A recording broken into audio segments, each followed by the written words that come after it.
Hello everyone, welcome to my channel where I talk about mass communication, media, film studies, and if you are new to this channel and you are interested about mass communication and if you are a student of mass communication and media studies, do subscribe my channel for further insights. Well, in our last video, we introduced you with the book Cultural Representation and Signifying Practices by Stuart Hall, where we did the introduction of the book.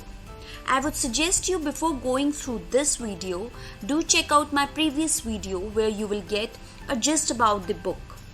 So let's continue our exploration of the book, particularly focusing on chapters 1, 2 and 3 out of the 6 chapters in nutshell. Chapter 1. The Work of Representation. The Work of Representation by Stuart Hall delves deeper into the theoretical argument about meaning, language, and representation. The chapter aims to clarify what we mean when we say that meaning is produced through language. This concept isn't as straightforward as it may seem. Do objects, people, and events in the world inherently possesses a single fixed meaning, similar to number plates on their backs, with language merely reflecting this accuracy? Or do meanings continually shift as we transition from one culture, language, historical context, community, group, or subculture to another? Is it through our system of representation rather than inherent in the world that meaning is established? Representation, as the chapter reveals, a more complex practice than it initially appears. To fully grasp this idea, the chapter guides us through various examples, concepts, and theories to unpack and clarify its complexities. Chapter 2. Representing the Social France and Frenchness in Post-War Humanist Photography by Peter Hamilton. Representing the Social France and Frenchness in Post-War Humanist Photography by Peter Hamilton focuses on the question: does visual language reflect a pre-existing truth about the world or produce meanings about the world through representation? Hamilton examines the work of documentary photographers in France during the 15 years following World War II.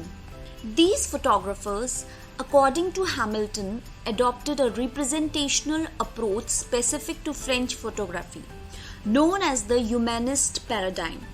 This unique body of work contributed to a specific image and definition of what it meant to be French during that period.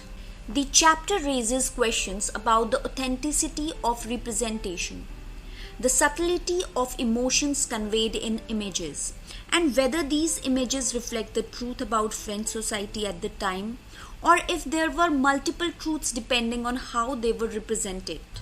It also explores how the image of France from this work relates to the social changes in France during that period and our contemporary image of Frenchness. Chapter 3. The Poetics and Politics of Exhibiting Other Cultures by Henrietta Liddici.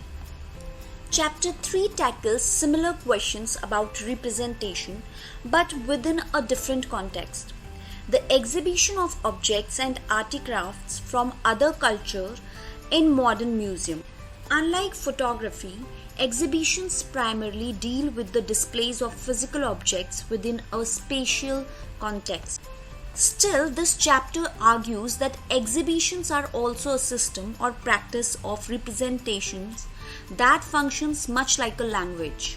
Every choice made in an exhibition, what to show, how to display it, what to say about it, affects how other cultures are represented and the meaning produced. Liddici demonstrates how these meanings are inherently tied to power dynamics, particularly between those curating the exhibition and those being exhibited. By introducing questions of power into the discussion on representation, the book consistently seeks to probe, expand, and complicate our understanding of the representation process. These chapters serve as a foundation for the book's broader exploration of culture, language, and representation. In my upcoming video, I will discussing rest of remaining 3 chapters, and later we will understand each chapter in detail.